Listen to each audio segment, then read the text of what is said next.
recent times we have seen that the Tamil Nadu Archaeology Department, it has stated that there are many similarities with IVC's script and the script of Tamil culture. Ankit ji, here I personally feel that there are dissenting opinions on this. Like you might have heard about this, like many historians believe that Indus Valley civilization declined due to multiple factors. Yes. Correct. Some believe that it was destroyed by earthquake. Some believe that it was destroyed by floods. So sir, Shubham, sir, what do you think? Are those attempts of those invasions which are discredited now, are those justified, or should we assimilate those cultures that had prevailed back then into what is modern India right now? Fine. So I will add on to that, adding on to what Alok sir said regarding Indus Valley civilization in Tamil Nadu government. So they, like Tamil Nadu CM M.K. Stalin, he announced some $1 million prize for people who will be deciphering this IVC script, and people believe that now we have AI, so things can be like, much easier now. My simple question to you, Ankit sir, and my question is, do India has a lack of employment or a lack of employability? My opinion is lack of employability. Although there are lot of engineers, graduates, etc., but their ability to secure jobs is somewhat not that high. And to upgrade the employability, I personally feel we need to upgrade the skills. Isn't that so? Being an engineer and like going for the workshops, going for different aspects. I think so. Both of you are engineers. Yes. So am I. All of us are and most of the people who are watching the session, I'm 100% sure most of them are engineers. Most of them might be engineers for sure. Hello everyone, you're watching StudyIQ IAS English channel, and today I have with me Alok sir and Shubham sir, and we are going to discuss what India would be like in the year 2047. So we'll try to segregate our today's discussion in three different aspects: society, polity or politics for that matter, and economy. So sir, I was thinking about starting the podcast with the issue that our origin or our forefathers, currently even we have not decided on that. There were reports earlier that there were some scholars who said that the IVC or the Indus Valley civilization that we know, it has links to Vedas or the Vedic period. While on the other hand, in recent times, we have seen that the Tamil Nadu Archaeology Department, it has stated that there are many similarities with IVC's script and the script of Tamil culture. So if we are not able to decide who our forefathers are, and there are methods or there are options to appropriate that culture, how do you think we will be able to gain a solid foundation so as to become a developed country by 2047? Ankit ji, here I personally feel that there are dissenting opinions on this. Like you might have heard about this, like many historians believe that Indus Valley civilization declined due to multiple factors. Yes. Correct. Some believe that it was destroyed by earthquake. Some believe that it was destroyed by floods. Some by episodic diseases and so on. But Aryans, like there's a person named as Max Muller. Okay, he states that Aryans basically came from Central Asia, and they started subjugating the peoples of North India particularly.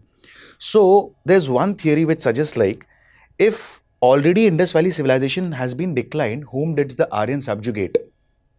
So this theory, as you have told, that Tamil Nadu Archaeological Department said that the origin of Indians can be traced back to Dravidians can be traced back to the people of Indus Valley civilization. Correct? But there's another opinion. Like Germans say that these are Nazis. Bal Gangadhar Tilak ji says they had come from the Poles. Right. So there are dissenting opinions on that. So we cannot come on an absolute conclusion for this. So this was something related to our ancient times. Yes. But then in our medieval times, we saw that there were slew of invasions that happened into India, and it changed the entire social or political fabric of the nation, or what was India back then. So sir, Shubham sir, what do you think? Are those attempts of those invasions which are discredited now, are those justified, or should we assimilate those cultures that had prevailed back then into what is modern India right now? Fine. So I will add on to that, adding on to what Alok sir said regarding Indus Valley civilization in Tamil Nadu government. So they, like Tamil Nadu CM M.K. Stalin, he announced some $1 million prize for people who will be deciphering this IVC script, and people believe that now we have AI, so things can be like, much easier now if we are thinking about deciphering AI. And they also cite certain things, adding to what Alok sir said, that bull taming is a very famous sport in southern India, and you have so many Jallikattu, and then there are other bull taming sports as well along with Jallikattu. So And bull is a very famous symbol when we are seeing at IVC script seals and ceilings. So that is one of the things which they are linking with, among many other things.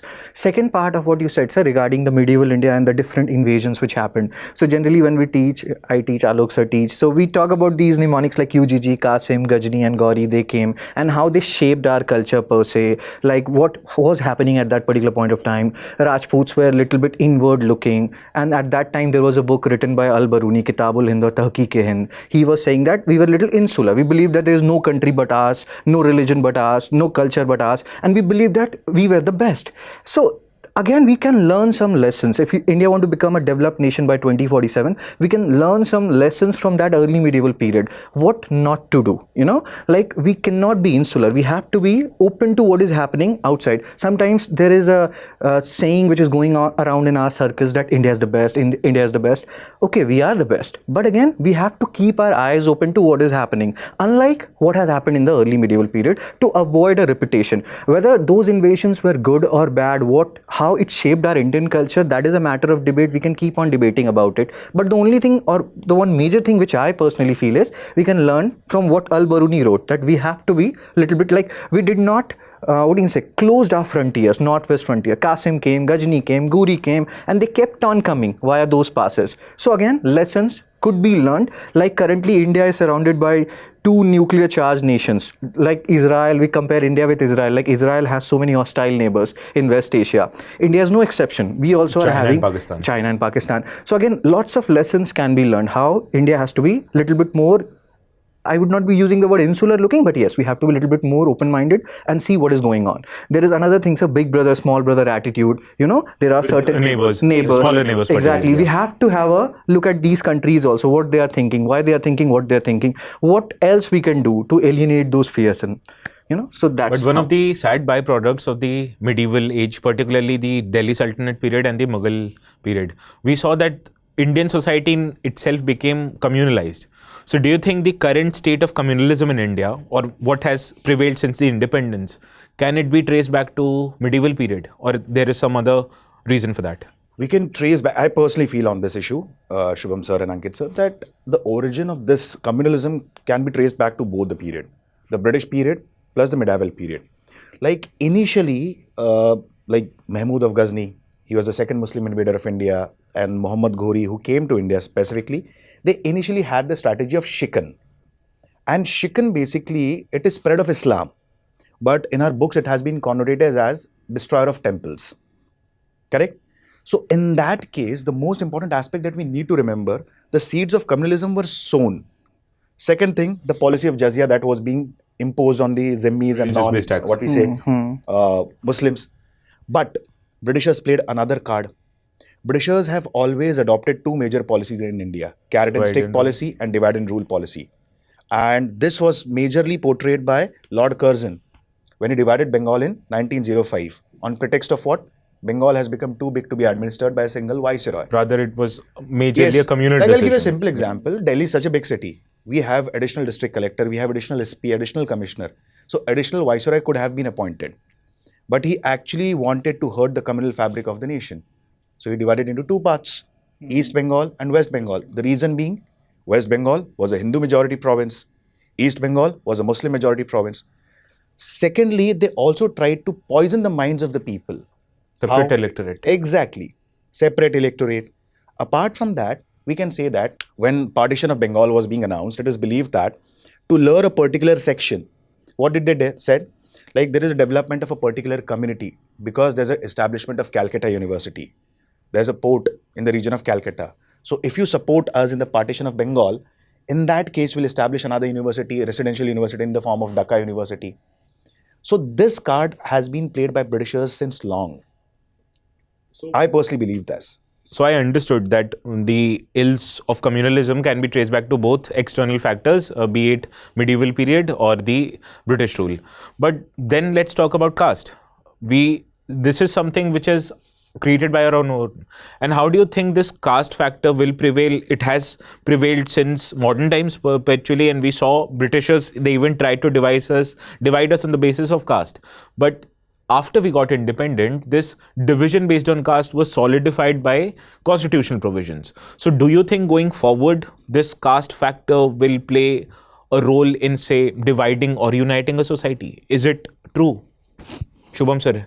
So, as far as caste is concerned, again, I will come back to this particular topic. Let me add something to what Alok sir said. Communalism as a policy, I think it has existed ever since. Let's say people have diverse opinion, they have diverse religious views. Even in the ancient time, we talk about monotheism, polytheism, cathenotheism. Then there are people who are following animism, worship about trees, stones, etc. So there are views, or what do you say, divergence in views. And whenever we have divergence in views, there will be certain amount of communal angle to it. Although communalism is too extreme a word, which actually believes one of the definition is that You can't coexist. Exactly. Yeah. Two religion cannot coexist because the interests are too divergent. But again, what I've realized is, even if you take the example of 1857 revolt, at that time Hindu-Muslim unity was there. I was reading, I think, class 12th NCERT chapter 7 or something, which deals with this particular 1857 revolt. And there is this thing there that Britishers gave around 50,000 rupees or something to break this Hindu-Muslim unity in a place, I think Meerut or something like that in UP.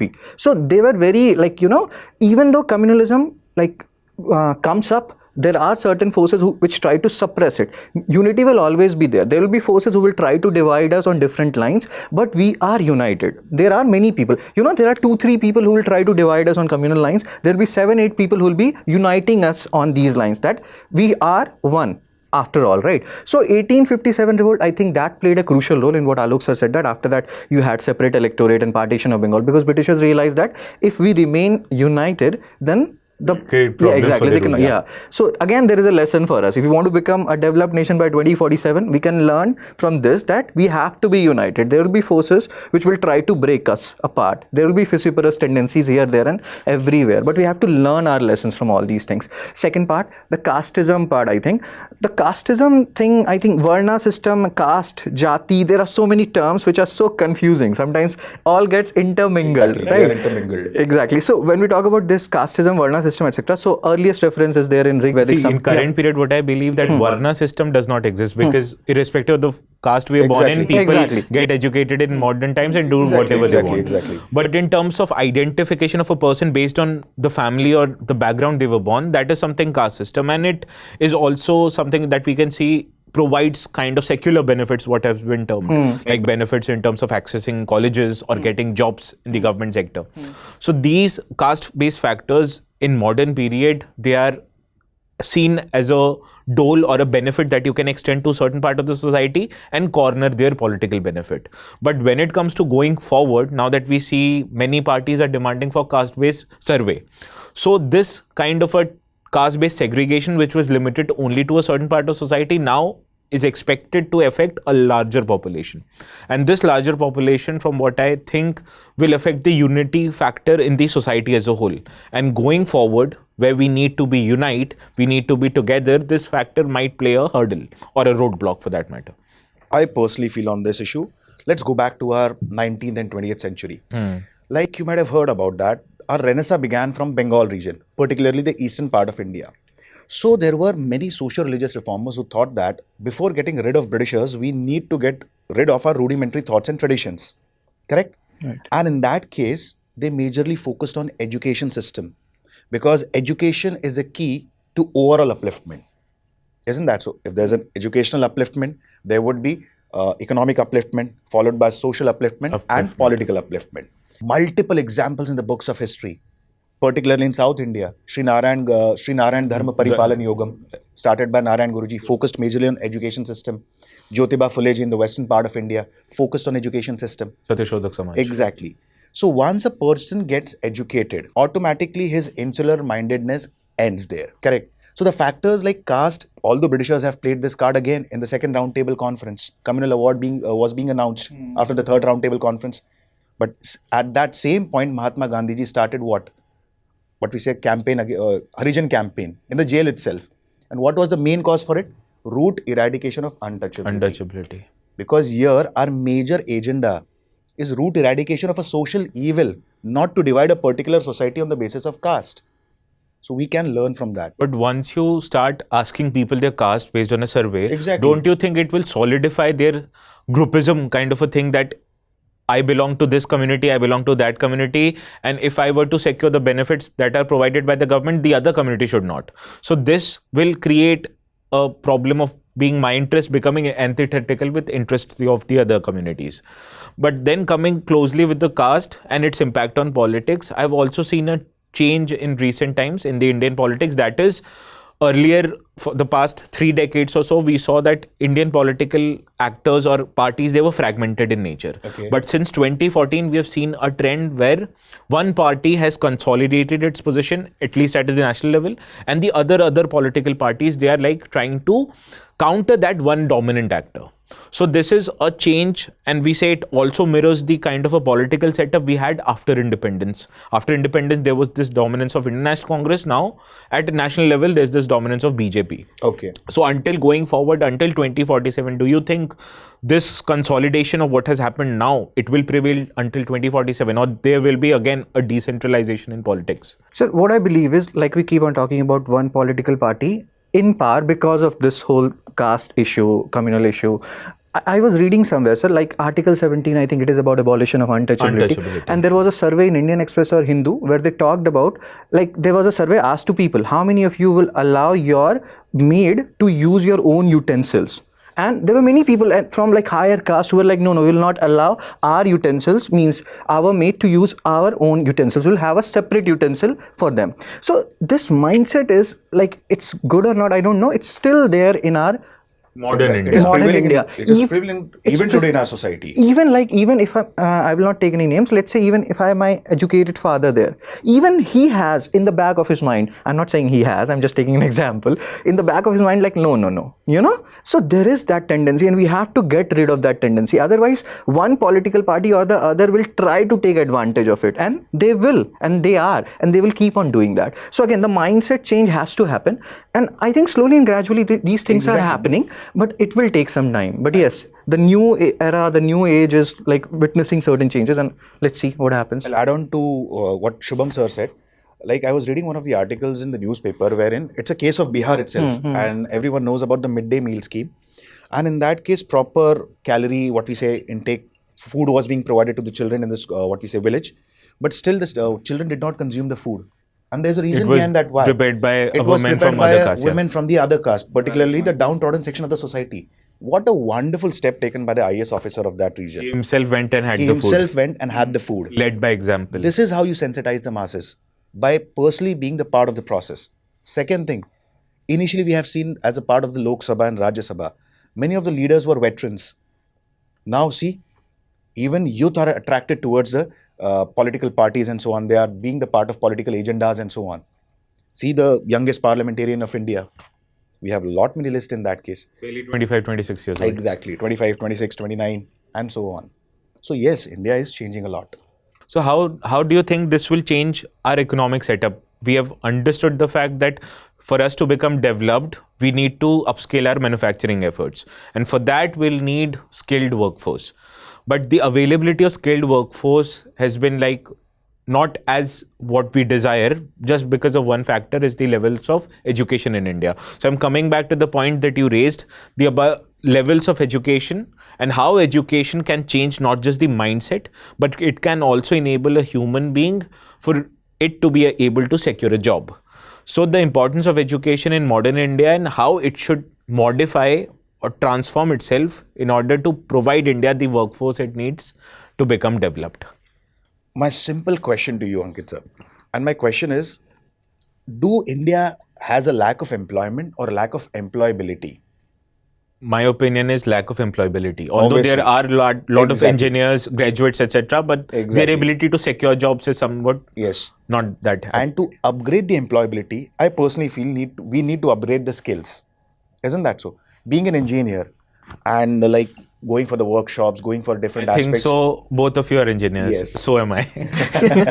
All of us are And engineers. most of the people who are watching this session, I'm 100% sure most of them are engineers. Most of them might be engineers for sure. So here, in that case, like people are changing these days right now. Initially, we had a different setup in our mindset.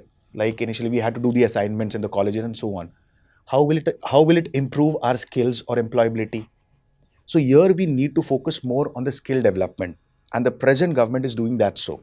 So how do you think factor of technology will play a role in that time, or that for providing, once you have the technology, the people are able to access those technologies with the help of their devices. How do you think that technology will help people get skilled, or what will be the role of, say, tools like AI in that regard? AI is playing a very major role in sensitizing the masses these days. Not only the field of education, but in every field, I personally feel. Correct. Like, for example, if we speak about the education system, we are trying to adopt many models from Japan as well, particularly in the region of Delhi. Correct. Where students are more incorporated into cognitive and incognitive learning. And it helps out It's a lot. rote learning, but you have to become a better citizen. Better citizen as well. So I think so this kind of an initiative will also bring a kind of a civic sense in our own people, which is very much needed if we want to act like we are a developed country. Adding on to what Alok sir said regarding the technology and how it can be used productively, there is another side to it which I want to add. Like Gandhiji used to say that we should have production by masses rather than mass production. So again, there is a high level of unemployment right now. So we also have to think up to what level we have to use AI in which particular domain, because we have to employ our people as well, and this is called a demographic dividend, that we have a demographic dividend. If you are not tapping into it, it will become a demographic disaster. So again, there are so many fine lines which government has to tread here. Again, if we want to become a developed nation by 2047, how to balance the use of AI and all these technologies, and also ensure that it is not leading to significant job losses, because there is a talk about it. Currently, we are going through fourth industrial revolution. So how much we can use this technology to even like add to some job levels at different domains. Some people say that if one job goes, other will come. Like earlier, people could not have think about or thought about becoming a YouTuber. So now you can think about it because you have technologies. But there are other sides of it also, because there are different data which shows that because of these technologies, job losses are also happening. Automation is happening on a large scale. How much will it impact our population? We have to think about. So in essence, role of technology in, say, providing skills in making things easier, good, but when it impacts our jobs, it is bad. I think a balanced approach is required here. Totally agree. So you heard Alok sir and Shubham sir, what they feel about India's changing society, politics, as well as economy, and how it will create a melting pot for India to become a developed nation by 2047. Stay tuned to our YouTube channel for more such important podcasts. Until then, I'll see you again.